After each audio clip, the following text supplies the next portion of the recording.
আসসালামু আলাইকুম। আমি মোহাম্মদ তৌহিদুল ইসলাম, এসকে পাওয়ার থেকে আপনাদের সাথে আজকে কিছু বিষয় নিয়ে কথা বলবো। এটা হচ্ছে ডিসিএমসিবি, অথবা অনেকে মনে করতে পারেন ডিসিএমসিবি কী। আবার ডিসিএমসিবি হচ্ছে কিছু জিনিস হচ্ছে এসি ভোল্টেজ, আর এগুলো হচ্ছে ডিসি ভোল্টেজকে আপনার সার্কিট ব্রেকার হিসেবে কাজ করে। অনেক ক্ষেত্রে দেখবেন আমাদের বাসা বাড়িতে যেমন আইপিএস আছে, অনেকে বাসায়, অনেকে সোলার সিস্টেম আছে, অনেকের ইনভার্টার আছে। ব্যাটারি সাইডে অনেক সময় অনেক কিছু সার্কিট শর্টেজের কারণে অনেক বড় ধরনের দুর্ঘটনা ঘটে। এই দুর্ঘটনা এড়াতে এই ধরনের ডিসিএমসিবি ব্যবহার করা হয়। এখানে আছে কয়েকটা ধরনের আছে, যেমন সোলারের জন্য আছে। আপনি বাসা বাড়িতে সোলার প্যানেল লাগাচ্ছেন, অনেক হাই ভোল্টের কিন্তু ডিসি ভোল্ট দেয়, অনেক ওয়াট থাকে। হয়তো আপনারা হাতে ধরলে হয়তো শর্ট করে না, কিন্তু দুইটা কানেকশন যখন দুর্ঘটনা করবেন তখন দেখবেন শর্ট করে না, কিন্তু ওটা অনেক হাই পাওয়ারফুল একটা দুর্ঘটনা ঘটতে পারে। তো ওই মুহূর্ত থেকে সেভ করতে আপনাকে এই ডিসিএমসিবি আপনাকে সার্ভিস দিবে, সাপোর্ট দিবে। দেখেন আমরা অনেকে কি করি, এই যে একটা ডিসিএমসিবি কিনতে টাকা লাগে, এসিএমসিবি থেকে দাম বেশি, ডাবলের থেকেও বেশি, যার কারণে এটা ব্যবহার করি না। মনে করি আমরা এসিএমসিবি লাগাই দিলাম, একটা সার্কিট ব্রেকার দোকান থেকে কিনে দিলাম, হয়ে গেল। আসলে কিন্তু বাস্তবটা এমন না। ডিসি কাজ ডিসি করবে, এসি যে কাজ এমসিবি এসিএমসিবি করবে। এসিএমসিবির কাজ ডিসিএমসিবি করবে না, ডিসিএমসিবির কাজ এসিএমসিবি করবে না। যখন আপনি ডিসিএমসিবির জায়গায় এসিএমসিবি দিবেন, ঠিক আছে, তখন দেখবেন কি আপনার অনেক ভোল্টেজ লস হচ্ছে, অনেক ওয়ার্ড লস হচ্ছে, ভোল্ট লস হচ্ছে। তো আপনারা এই জিনিসটা করবেন না। দেখবেন আপনি বললেন যে ভালো সোলার প্যানেল কিনছি, এত দামি সোলার প্যানেল কিনছি, সোলার প্যানেল তো ওয়ার্ড দেয় না ঠিকঠাক মতো। কেন দেয় না ভাই? আপনি দেখা গেছে ডাইরেক্ট তার কোনো রকম আঙুলে জমা মারি দিচ্ছেন, লোকাল কোনো ইলেকট্রিশিয়ান দিয়ে কাজ করাইছেন, সে তো কাজ বুঝে না, আন্তাজি করে দিছে। একটা এমসিবি লাগানো দরকার, ও লাগাই দিছে কি, ওই দোকান থেকে একটা 300 টাকা দিয়ে একটা এমসিবি কিনে এনে লাগাই দিছে, ঠিক আছে। তাহলে তো ভাই আপনি ওয়াট পাবেন না, এটাই স্বাভাবিক ব্যাপার। আর অনেক সময় দেখবেন এটা হচ্ছে আমাদের সোলারের জন্য হচ্ছে 16 অ্যাম্পিয়ার অথবা 20 অ্যাম্পিয়ার, যেগুলো আমাদের ইনভার্টারের ক্ষেত্রে ইউজ হয়। আবার যদি আইপিএস এর ক্ষেত্রে ইউজ হয়, সেটার জন্য 32 অ্যাম্পিয়ার, 40 অ্যাম্পিয়ার, 63 অ্যাম্পিয়ার, 125 অ্যাম্পিয়ার, বিভিন্ন ধরনের আছে। আমাদের কাছে সবগুলো মডেলই অ্যাভেলেবেল আছে, সবগুলো অ্যাম্পিয়ারে অ্যাভেলেবেল আছে।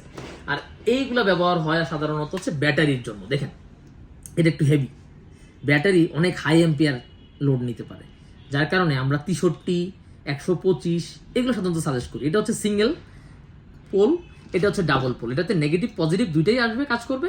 এটাতে সিঙ্গেল একটা কাজ করবে, যে কোনো একটা, হয় নেগেটিভ দিবেন নাহলে পজিটিভ দিবেন।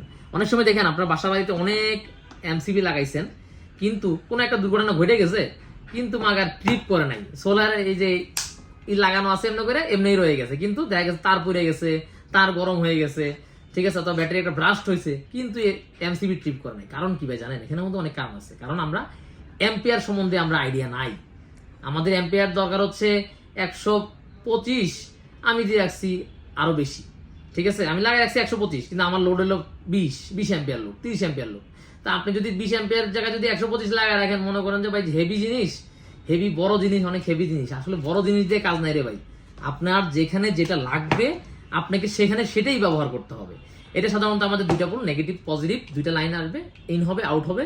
এটার জন্য হচ্ছে আপনার এটা 125 অ্যাম্পিয়ার, 63 অ্যাম্পিয়ার, 125 অ্যাম্পিয়ার সিঙ্গেল।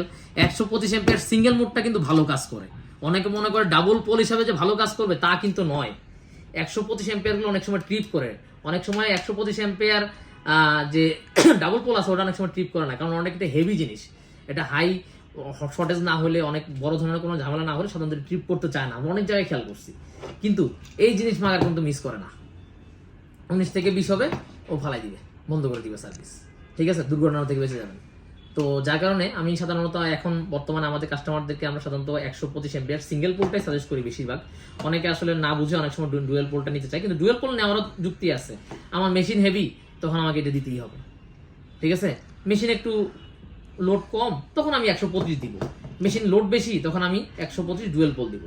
তো তার কারণে আপনাদের বাসা বাড়িতে, আপনার নিজের সেফটির জন্য, বাসা বাড়িতে তো কোনো দুর্ঘটনা থেকে মুক্ত থাকার জন্য আমি সবাইকেই সাজেস্ট করবো অন্তপক্ষে এই জিনিসের দাম বেশি না ভাই, দামটা ভাই খুবই কম। আপনি আমাদের সঙ্গে যোগাযোগ করেন, লাগলে আরো কমাই দিব, ঠিক আছে, কোনো সমস্যা নেই। এই জিনিসগুলো আপনারা ব্যবহার করবেন। সোলার সিস্টেম হতে পারে, আইপিএস হতে পারে, ঠিক আছে। আপনার ডিসি সেক্টরে যা যাবতীয় জিনিসের জন্য আপনি এমসিবি অবশ্যই ব্যবহার করবেন। এটা একটা বুদ্ধিমানের কাজ। ধন্যবাদ। এবার আসেন আমরা আরেকটা জিনিসের সঙ্গে পরিচয় করে দিই। এটা হচ্ছে একটা ফিউজ। অনেকে আমরা সোলার লাগাই, এত টাকা খরচ করে সোলার লাগাই, কিন্তু মাগার সেফটি প্রোটেকশনের জন্য যে খরচ করা দরকার কিছু, ওটা আমরা করতে চাই না ভাই। আমাদের টাকার এতই অভাব পড়ে যায় তখন। একটা জিনিস ভালো দামি একটা জিনিস কিনতে টাকা কম পড়ে না, কিন্তু এই জায়গাগুলোতে আইসা যখন কিনতে যায় তখন আমাদের টাকা শর্ট পড়ে যায়।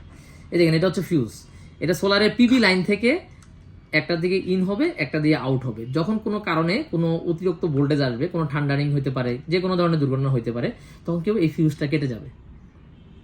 ঠিক আছে, এই দেখেন খুব ইজি, একেবারে এত ইজি একটা জিনিস। এই যে লাগাইলাম, এই যে লাগাই দিলাম, এই দেখেন, এই যে লাগাইলাম, লাগাই দিলাম। এটা কিন্তু রিপ্লেস করা যায়। আপনি কোনো কারণে দেখা গেছে ফিউজ কেটে গেছে, আপনি কি করলেন, খুললেন, টান দিয়ে বের করলেন, ঠিক আছে, টান দিয়ে এই যে বের করে দিলাম, এই যে বের করে দিলাম, আবার লাগাইলাম, নতুন রিপ্লেস করে দিলাম, কোনো সমস্যা নেই। এটা খুব সুন্দর একটা জিনিস, আমাকে মজার একটা জিনিস। এটা আসলে আপনাদের ব্যবহার করা আমার কাছে মনে হয় এটা সেফটির জন্য এই জিনিসগুলো ব্যবহার করা খুবই জরুরি। আপনারা যদি প্রয়োজন পড়ে এসকে পাওয়ার সঙ্গে যোগাযোগ করবেন, আমাদের কাছে এই জিনিসগুলো অ্যাভেলেবেল আছে। এবার আসেন আমরা আজকে আর একটা মজার জিনিসের সঙ্গে আমরা পরিচয় করাই দিই। ঠিক আছে, সবাই এই জিনিসটাই কিন্তু চিনেন। ঠিক আছে, MC4 কানেক্টর। আমাদের কি হয়, সোলার কানেকশন থেকে যখন আমরা ইনভার্টার অথবা কোনো একটা সোলার সঙ্গে আরেকটা সোলার সম্পর্ক করি, কোনো প্যারালাল করি, সিরিজ করি, তখন আমাদের কিন্তু এই জিনিসটা কিন্তু দরকার পড়ে। এই জিনিস হচ্ছে MC4 কানেক্টর। জাস্ট হচ্ছে একটা কানেকশন আরেকটা কানেকশনের সঙ্গে সম্পর্ক তৈরি করার জন্য এটা ব্যবহার করা হয়, কিন্তু এটা কিন্তু সেটা না। এই জিনিস অনেকে চিনেও না, অনেকে দেখেও নাই আজ পর্যন্ত। এই জিনিসটা কি? এটা মাগার একটা ভাই জিনিস, এমন একটা জিনিস যেটা খুবই গুরুত্বপূর্ণ, কিন্তু কেউ লাগায় না, কেউ ব্যবহার করে না। কি করবে ভাই, দাম তো বেশি ভাই। এই জিনিসের দাম আর এই জিনিসের দাম 5 গুণ। এই জিনিস কেমন লাগাবে?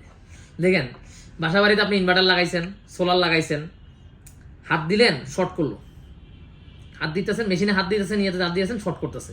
ঠিক আছে, কারেন্টে হাত দিয়েছেন, আর্থিং করতেছে। ছাদের উপরে গেছেন, ছাদের উপরে যায় সোলারের লাগাইছেন, বাচ্চা কাচ্চারা আছে, কোনো কারণে একটা বডিতে ধরলো, হাত বললো, শর্ট করে ঝাঁকানি দিয়ে শর্ট করলো। ছোট বাচ্চাদের রিস্ক হয়ে যায় অনেক ক্ষেত্রে। অনেক সময় ইনভার্টার থেকে এসি ভোল্টেজ রিটার্ন চলে যায়, তখন এটা একটা দুর্ঘটনা ঘটতে পারে। ছোট বাচ্চারা থাকে, অনেক সময় ভুলে সোলার প্যানেলে হাত দিতে পারে, তারে হাত দিতে পারে, ওই মুহূর্তে এটা একটা শর্ট খাওয়ার সম্ভাবনা থাকে। এই ধরনের দুর্ঘটনা থেকে বাঁচার জন্য আপনি এই জিনিসটা ব্যবহার করতে পারেন। এটা হচ্ছে MC4 ডায়োড। ঠিক আছে, এটা অনেক কাজের একটা জিনিস। ঠিক আছে, অনেক সময় আর্থিং হয়, অনেক সময় শর্ট হয়। ঠিক আছে, যে কোনো ধরনের সমস্যা হলে এটা সেভ করবে। এটা কিন্তু খুব কাজ। এটা কিন্তু MC4 না রে ভাই, এটা কিন্তু আলাদা। এটা এক জিনিস, এটাই আরেক জিনিস। এটা কিন্তু আপনারা সবাই কিন্তু ভালো করে দেখেন একটু। ঠিক আছে, এটাই একটা, এটাই একটা। এটা হচ্ছে MC4 কানেক্টর, এটা হচ্ছে MC4 ডায়োড। যাই হোক, আপনারা বাসা বাড়িতে যারা সোলার সিস্টেম লাগাইছেন বাট এই ধরনের সেফটি প্রোটেকশন নেন নাই, তাদেরকে বলবো আমাদের সঙ্গে এসকে পাওয়ার সঙ্গে যোগাযোগ করবেন। এসকে পাওয়ার ফ্রি কনসালটেন্সি দিচ্ছে। ঠিক আছে, আপনার যে কোনো ধরনের সমস্যা, যে কোনো ধরনের সুবিধা অসুবিধা আমাদের সঙ্গে শেয়ার করতে পারেন। আমরা আপনাকে চেষ্টা করবো, আমরা আন্তরিকভাবে আপনাকে সহযোগিতা করার জন্য। সবাইকে ধন্যবাদ, ভালো থাকবেন। আমাদের এই ধরনের প্রোডাক্টগুলো আমরা কিন্তু সারা বাংলাদেশে আমরা কিন্তু ডেলিভারি দেই কুরিয়ার সার্ভিসের মাধ্যমে। আপনারা চাইলে আমাদের অফিসেও আসতে পারেন। আমাদের অফিস মিরপুর 11.5-তে রংধনু কমপ্লেক্সের 2nd ফ্লোরে আমাদের অফিস। আপনি আমাদের অফিসে দাওয়াত রইল, আসবেন। এমনকি আপনার কোনো দূরে যদি হন, ঢাকার বাইরে যদি হন, আমাদের সঙ্গে যোগাযোগ করবেন, আমরা কুরিয়ারে পাঠিয়ে দিব। সবাইকে ধন্যবাদ, আজকের মতো এই পর্যন্তই। আসসালামু আলাইকুম, ভালো থাকবেন সবাইকে। আসসালামু আলাইকুম।